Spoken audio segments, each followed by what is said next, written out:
c'est parti pour une installation d'une 1804 dans une machine virtuelle. Ok, donc on va commencer par mettre en français et passer par le bureau de façon à voir si le matériel est bien reconnu par le logiciel. On va commencer par réinitialiser notre disque dur.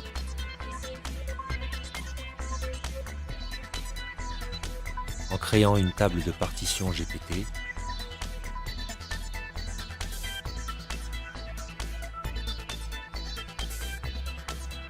Sur le disque dur.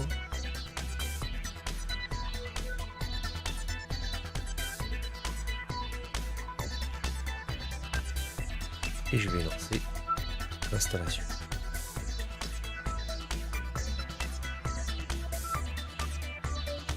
On va continuer. Le clavier est bien reconnu en français, pas de problème. Continuer. Installation normale ou minimale. Minimale.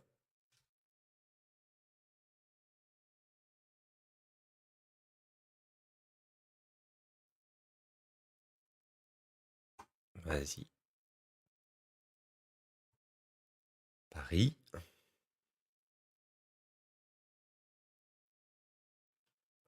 Donc là, je vais me servir de ce champ pour mettre le mot de passe et l'avoir en visuel. Ça évite les erreurs.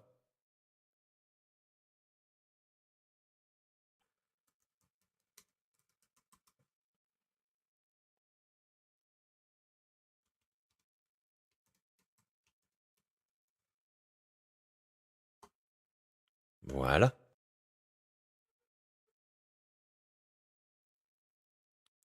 On peut voir l'avancement de la copie des fichiers.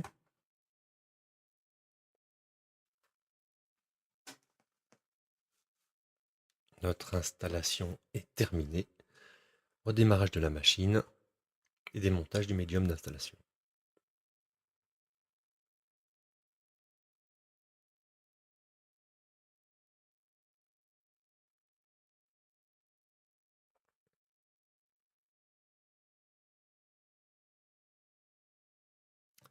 Premier démarrage.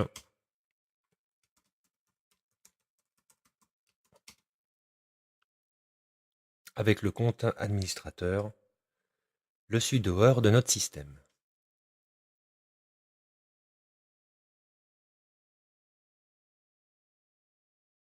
Alors voilà, donc ça c'est un petit peu nouveau pour cette version. On nous propose d'envoyer des informations au système à Canonical. Oui, j'ai dit oui.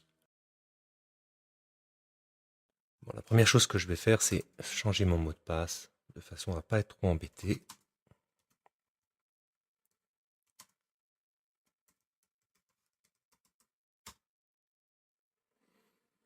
Donc on met l'actuel une première fois et le nouveau.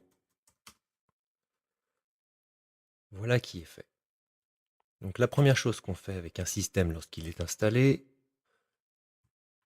c'est d'aller chercher conseil.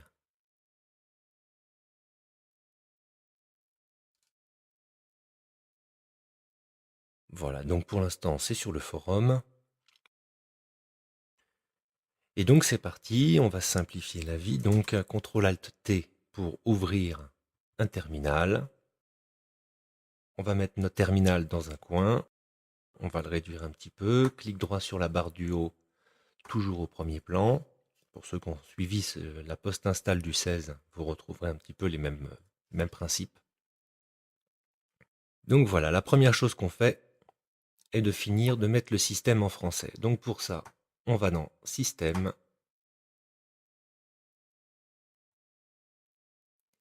Je vais aller dans Pays et langues. Gérer les langues installées.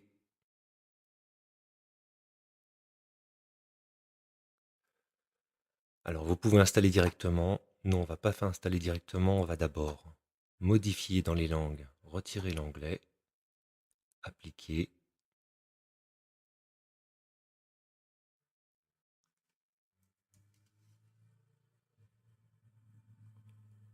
Et le laisser faire. un petit problème avec la mise à jour qui se marche dessus. Voilà, ça c'est un petit peu le problème d'avoir une mise à jour qui fait en automatique. Dès qu'on veut faire quelque chose derrière, on se retrouve avec un fonctionnement à la Windows. Bon. Il veut pas.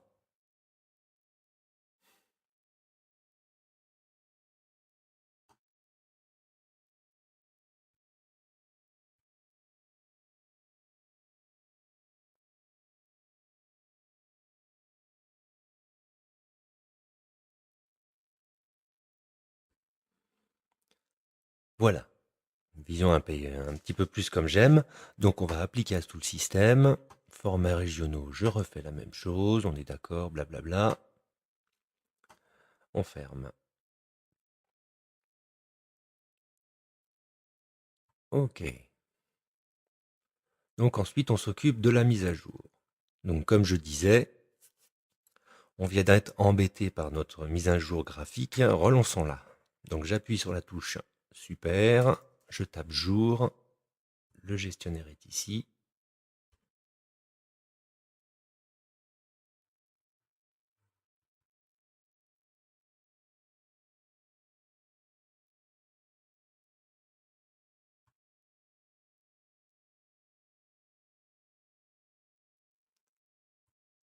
Installé.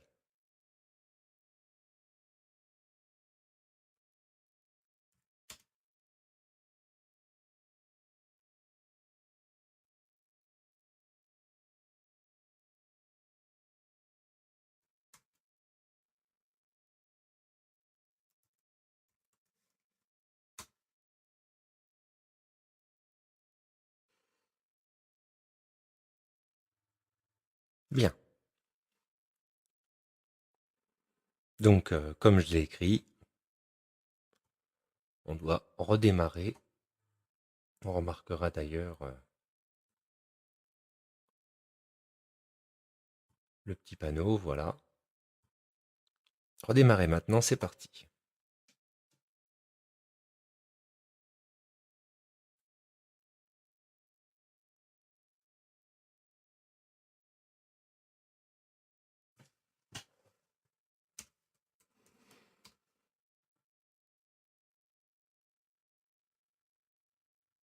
Ok, on reprend notre page.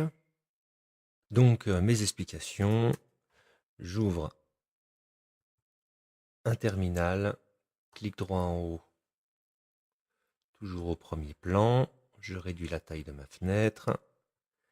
Et donc, je vais pouvoir montrer au fur et à mesure le déroulement. Donc, on voit les 60 dont je parle ici. La modification de mon fichier ici, qui est très légèrement différente maintenant. Ça lui pose aucun problème en suivant la doc.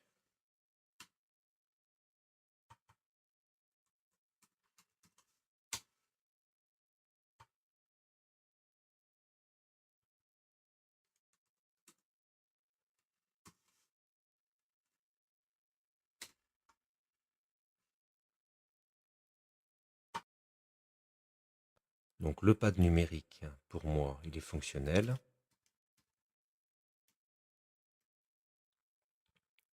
J'y reviens pas. Installation des programmes.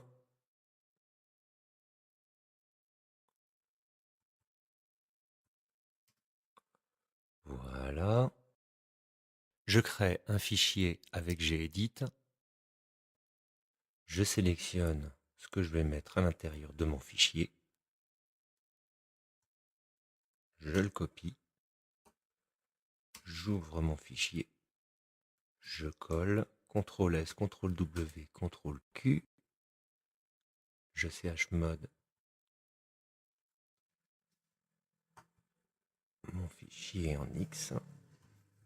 Exécutable. Ma liste des programmes. Pareil, on va copier d'abord notre texte.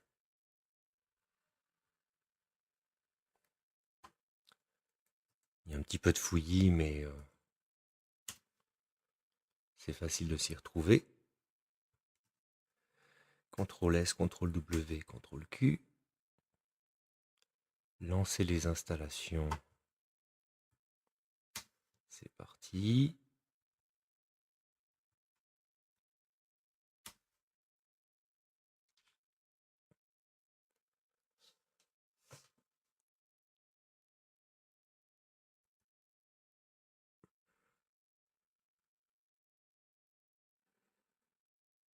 Donc on voit les paquets qui ne sont pas installables.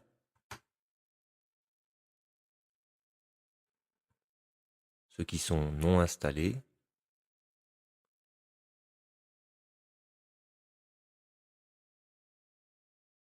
Et ceux qui sont déjà installés.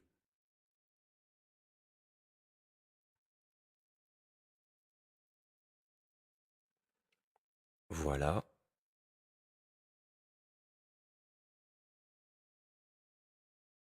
Alors je reviens pas sur ce que je vais installer là.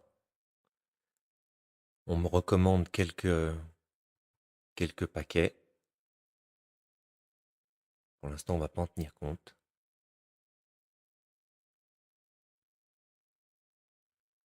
C'est parti. Donc pendant ce temps-là, on va en profiter pour regarder et bloquer la mise en veille. Donc ça se passe dans les paramètres.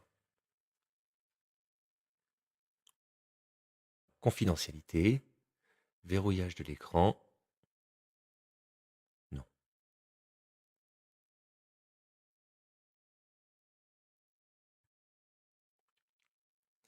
Et on va pouvoir le laisser bosser. Donc il y en a pour combien? 10 minutes. Ok. L'installation du gros de mes logiciels est faite. On va maintenant rentrer un peu plus dans le vif du sujet et ajouter des programmes point par point. Donc d'abord les extensions de GNOME Shell. Donc celles que j'installe, on va régler les problèmes au fur et à mesure.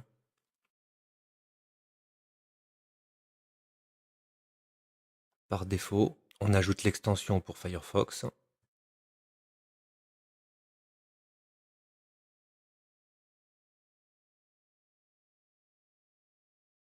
On rafraîchit notre page.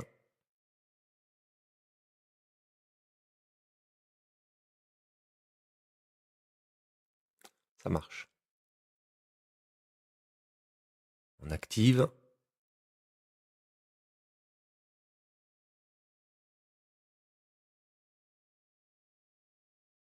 Voilà. Donc là, pour l'instant, ça ne fonctionne pas. Pour que ça marche, il faut passer par Tweak.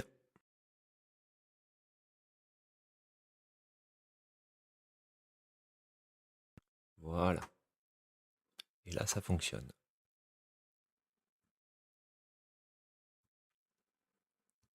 Ok.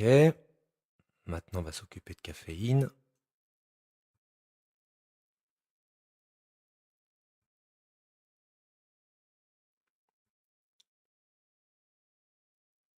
Voilà.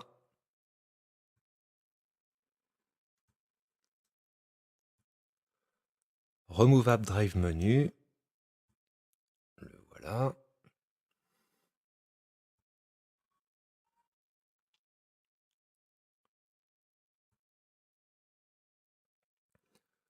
Pour le montrer, on va se faire une petite connexion à SFTP.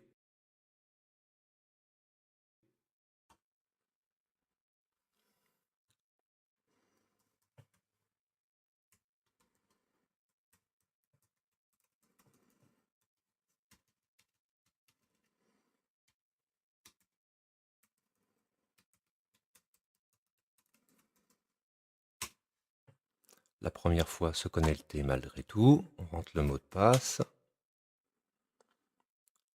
Voilà, je suis connecté. Et on voit ici une connexion FTP, SFTP. Pour se déconnecter, Removable Drive Menu fonctionne.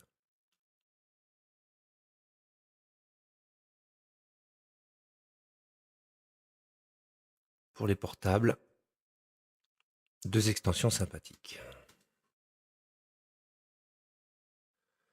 Les modèles, donc démonstration.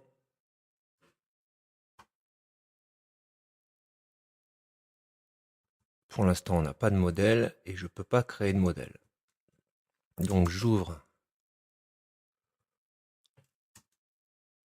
et je crée un fichier. Voilà, maintenant je peux aller dans un dossier et créer un nouveau document vide. On va s'occuper de Nautilus. Alors j'aime bien les petites flèches, donc pour ce faire, je vais aller dans Nautilus, préférences. Voilà. Et on voit que maintenant, je peux ouvrir mon arborescence dans un arbre.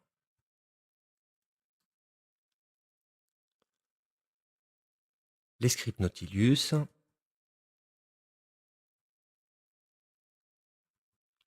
On va ouvrir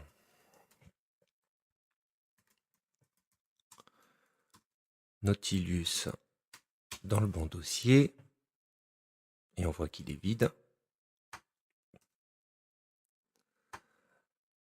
On va créer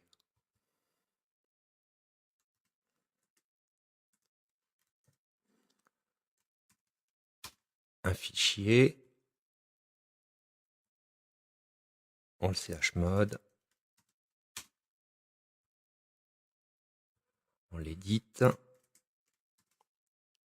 Et dedans, on va mettre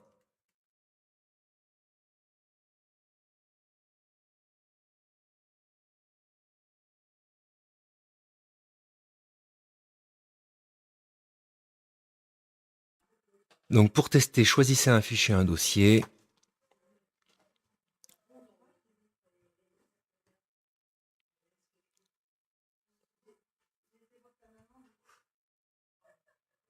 Voilà, ça fonctionne.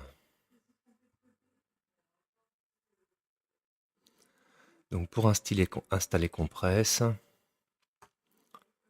de PDF, je télécharge le fichier, je l'enregistre, j'ouvre le dossier contenant le fichier,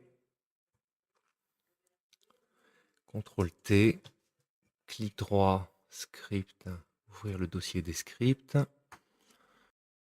mon PDF, je le déplace, je le décompresse ici, je supprime le fichier compressé,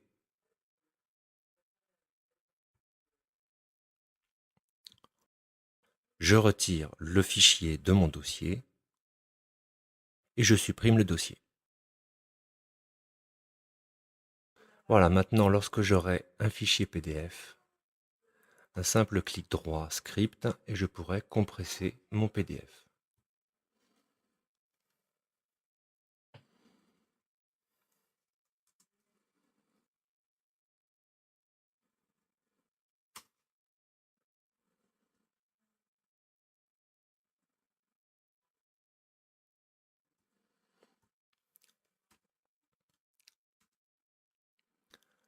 Shotwell. Alors le réglage de Shotwell.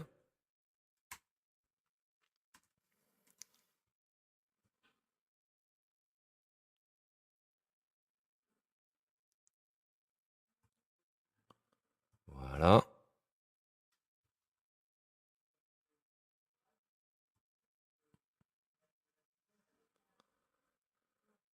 Tout me va bien par défaut. On y reviendra. Sensor. Pour voir les températures du processeur, disque dur et autres. Déjà installé lors de ma procédure pour installer la batterie de logiciel. Entrée, entrée, entrée, entrée, entrée.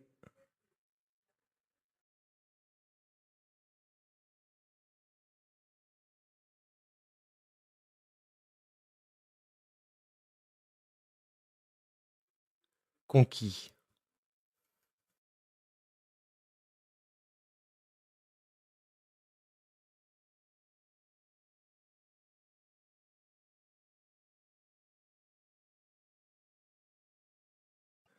Installation.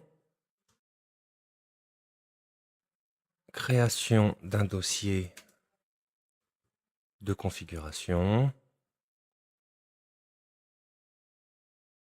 Je vais mettre dans ce dossier un fichier.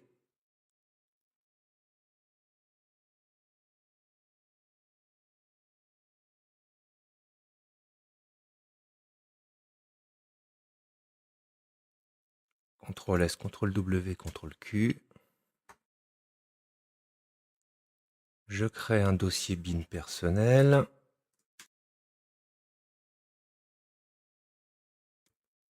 Je mets dans ce dossier bin un script de lancement.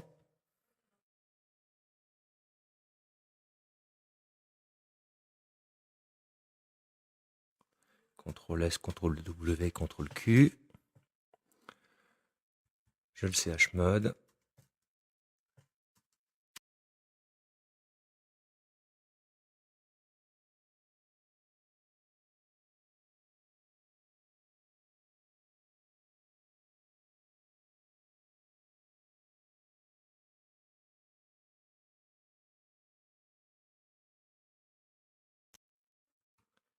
Il est là.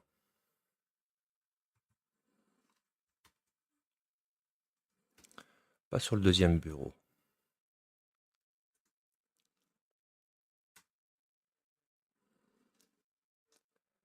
Pour le démarrage automatique,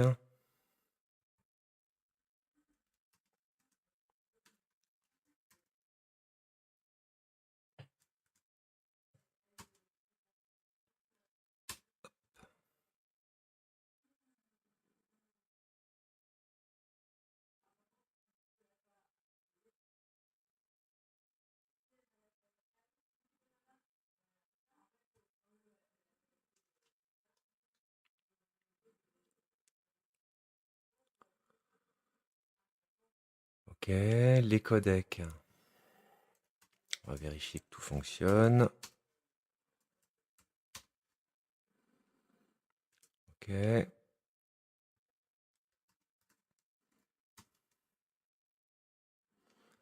Ok. Flash Player, j'y reviens pas. Caféine, on s'en est occupé. Clavier visuel on-board.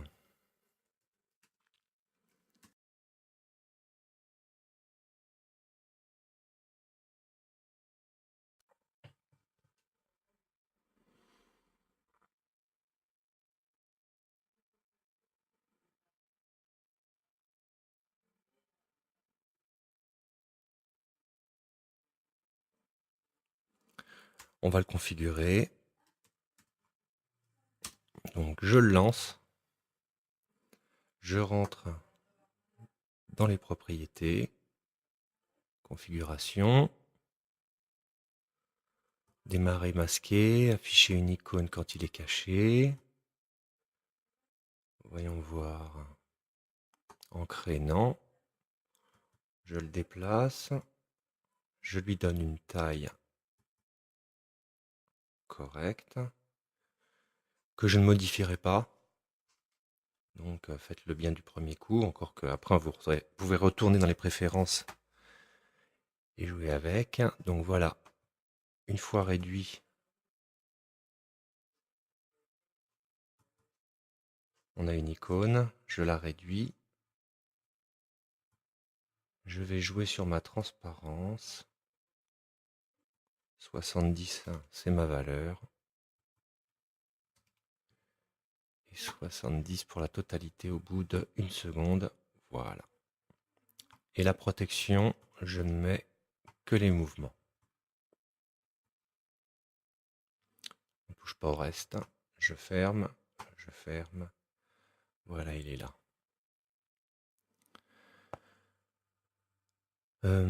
J'ai shutdown.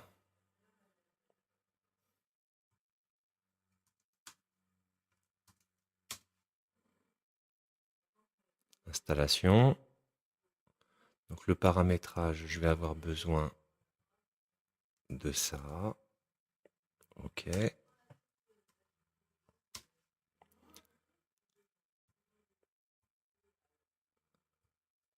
arrêter l'ordinateur, je mets Power Off.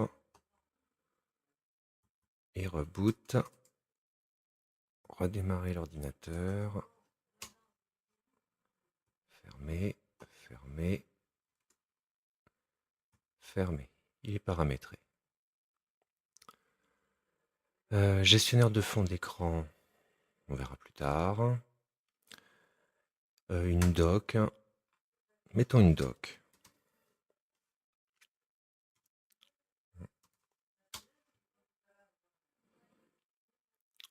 Donc j'utilise Docky. La première chose que je fais, c'est de mettre un masquage en 3D. J'ai pas besoin de la corbeille, on verra après. La taille. Voilà, je disais, j'ai pas besoin de la corbeille. Ah oui, il va m'embêter.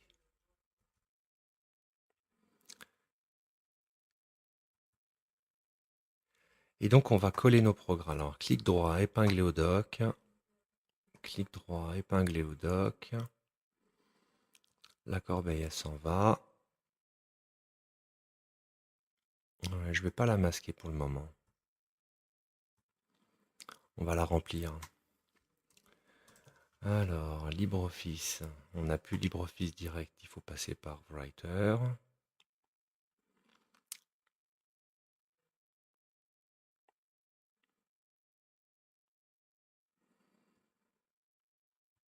Allez, ça ira bien.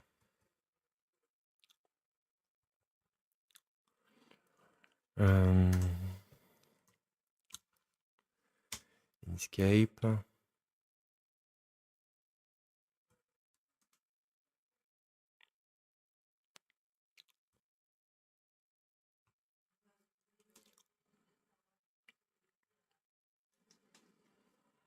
GIMP.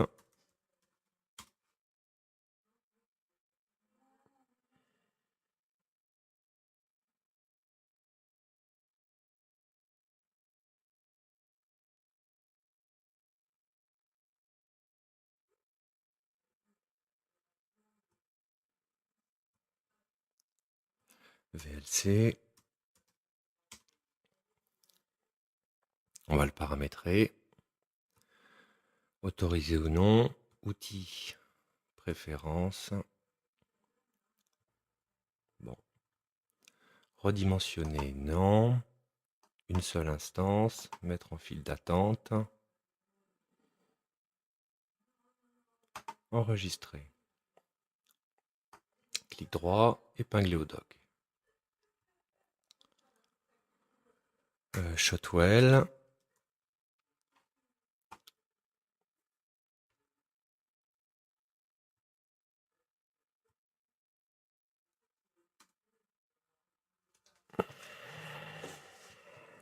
Éventuellement Gthumb.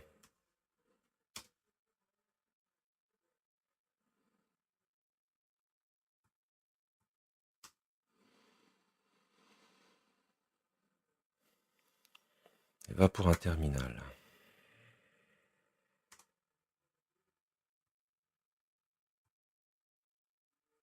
Voilà, il va nous manquer encore une calculatrice, on y reviendra tout à l'heure. Alors, XBMC Kodi. Alors, installation. On va dans la doc. Ok, il est dans les paquets. Donc on voit qu'on souffre par défaut avec Apturl à l'intérieur de Firefox, impeccable. Installer.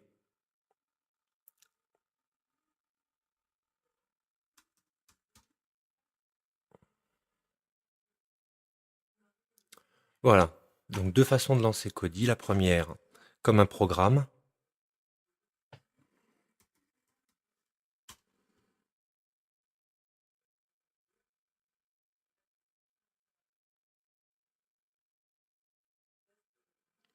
Voilà.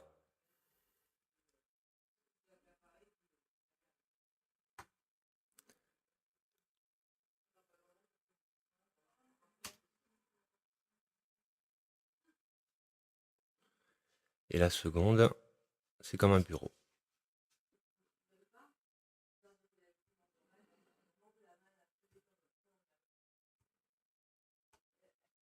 Donc redémarrage.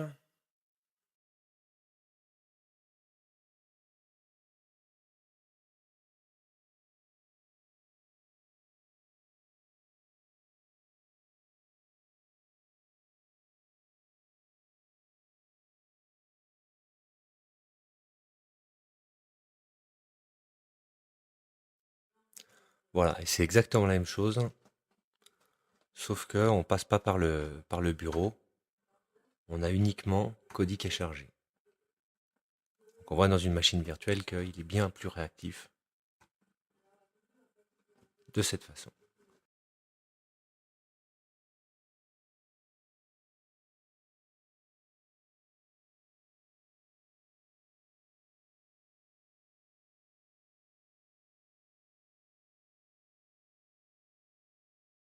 Donc dans les programmes à part, on va commencer par Plymouth qui gère l'affichage de notre démarrage. On voit qu'on peut installer des thèmes.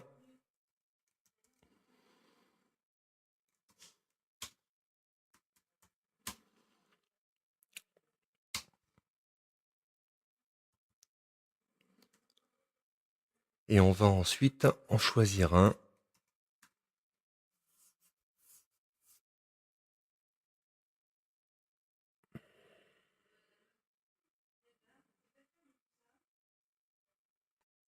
Ok. Donc je choisis un thème. Ici, je vais choisir le 10. Et ensuite, je mets mon initram à jour pour valider.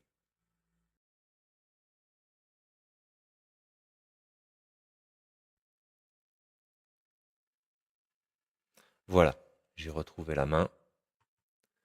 C'est fait. Installation de boot repère.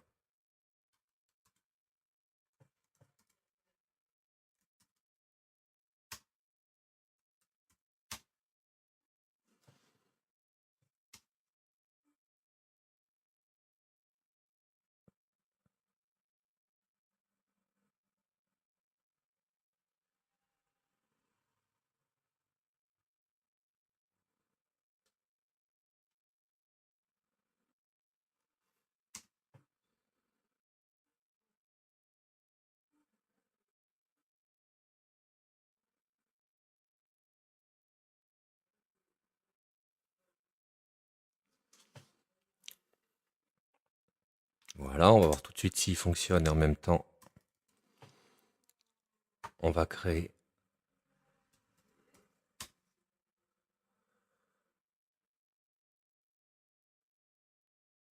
on va créer un boot info.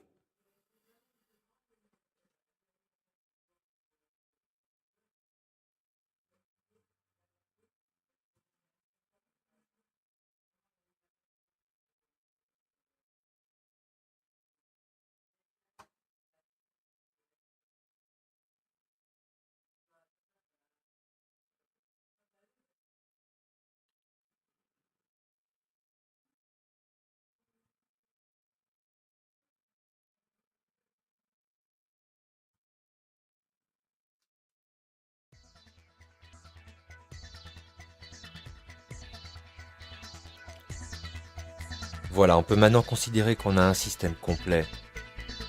Dans une prochaine vidéo, on verra comment utiliser tous les programmes que l'on vient d'installer.